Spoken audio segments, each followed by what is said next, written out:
जय माता दी दोस्तों, कैसे हैं आप सब। चलिए शुरू करते हैं आज की कहानी। शाम को घर आ रहे हो ना। माँ बहुत अच्छा खाना बनाती हैं। तुम उनके हाथ की बनी बिरयानी खाकर उंगलियां चाटते रह जाओगे। प्रिया ने सौरभ से कहा, जो अक्सर बाहर ही खाना खाता था। मेरे पापा भी अच्छा खाना बना लेते हैं, बस कभी कभी सब्जी कच्ची रह जाती है और एक्सपेरिमेंट करना तो उनका शौक है। सौरभ हंसा और बर्गर खाने लगा। वैसे तुम्हारी माँ को मेरा आना बुरा तो नहीं लगेगा ना। तुमने उन्हें हमारे बारे में बता दिया है। डोंट वरी, माँ एकदम कूल हैं। मेरे सारे दोस्तों को वह जानती हैं, बस तुम पहली बार मिलोगे। मैंने यही बताया है कि तुम मेरे खास और सबसे प्यारे दोस्त हो। वैसे भी हमने इससे आगे और कुछ सोचा भी कहाँ है, और तुम खास तो हो ही। प्रिया ने उसके गाल पर चोटी काटते हुए कहा, ठीक भी है, शादी करेंगे इसके बारे में तय करने के लिए 1-2 साल हम रुक ही जाते हैं।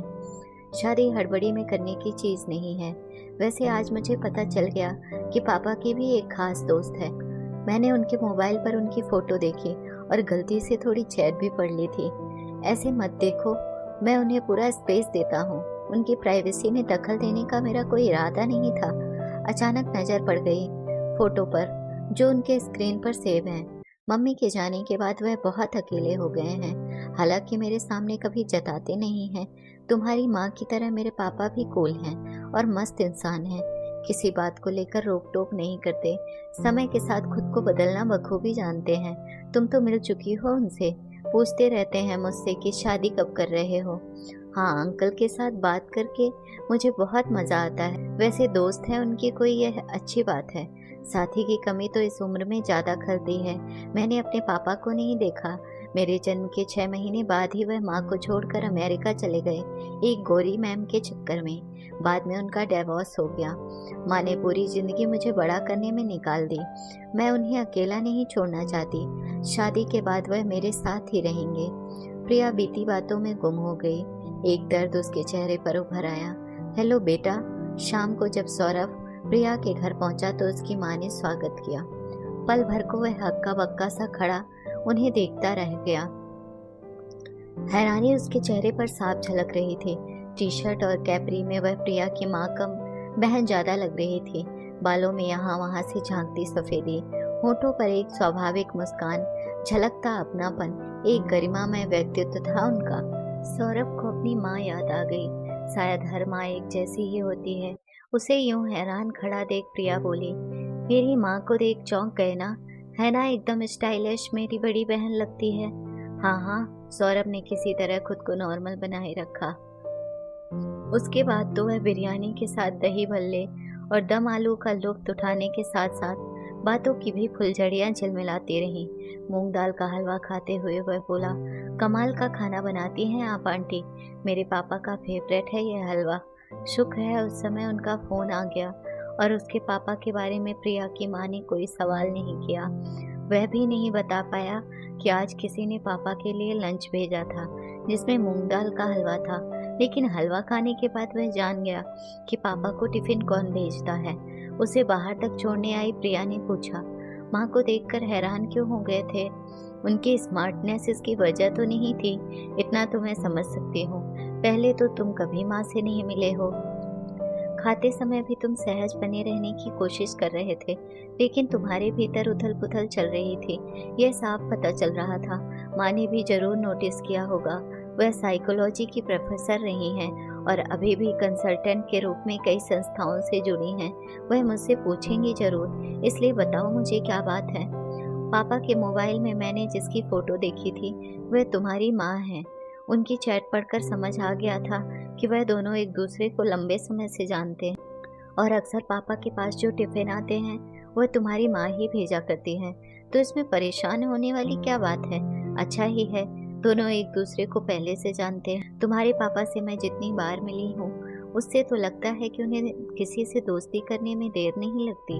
कहीं माँ से मुलाकात हो गई होगी, इसमें इतनी हैरानी की बात क्या है। प्रिया ने पूछा, मैं तो यह सोच रहा हूँ कि अगर तुम्हारी माँ और मेरे पापा के बीच इश्क जैसा कोई मामला है तो हम दोनों के बीच का रिश्ता क्या कहलाएगा। कार में बैठते हुए सौरभ बोला। उसके होठों पर एक शरारती मुस्कान थी।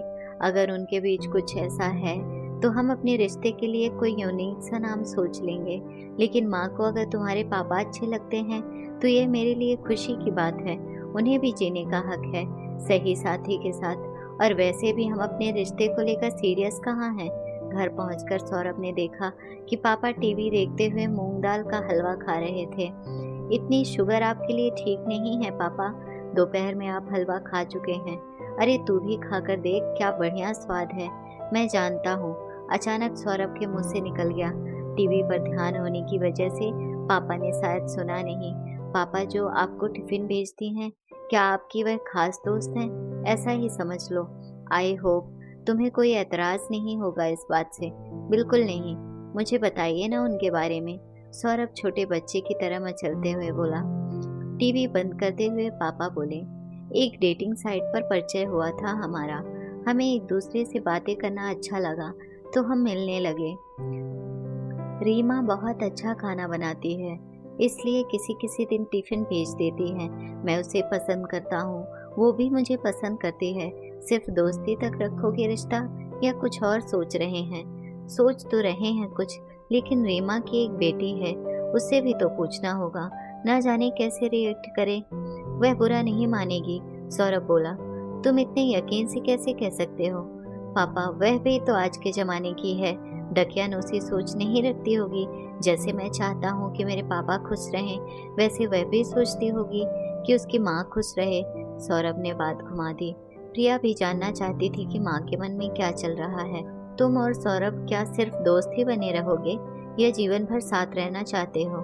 मुझे तो बहुत अच्छा लगा वह। रीमा ने जब यह कहा तो प्रिया ने पूछा, आपको मैं अकेला नहीं छोड़ सकती।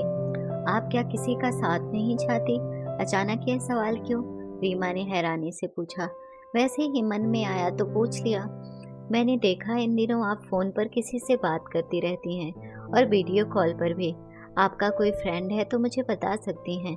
मैं भी चाहती हूँ कि मुझसे पहले आप किसी साथी को चुन लें। पसंद तो करने लगी हूँ किसी को। शाम को उनके घर जा रही हूँ, तुम भी सौरभ को लेकर वहाँ आ जाना। उनसे सौरभ को भी मिलवा दूंगी। प्रिया ने जब फोन पर सौरभ को यह बताया तो वह खुश होते हुए बोला, तो फिर बात पक्की समझो तुम्हारी तरफ से। क्या तुम मेरे पापा के साथ अपनी माँ की शादी करने के लिए राजी हो? बात पक्की समझ लो। मैं तुम्हारे घर आज अपनी माँ के लिए तुम्हारे पापा का हाथ मांगने आ रही हूँ। उन्हें सरप्राइज देते हैं। वैसे भी हम दोनों को देख माँ और तुम्हारे पापा कम सरप्राइज नहीं होंगे, प्रिया ने कहा। उसे ढेर सारी तैयारियां करनी थी, आखिर माँ के रिश्ते की बात जो पक्की करने जा रही थी। अगर आपको कहानी अच्छी लगी हो तो अपने दोस्तों के साथ भी शेयर कीजिए और कमेंट में ज़रूर बताइए कि कैसी लगी ये कहानी। और हाँ, चैनल को सब्सक्राइब करना ना भूलें। धन्यवाद दोस्तों।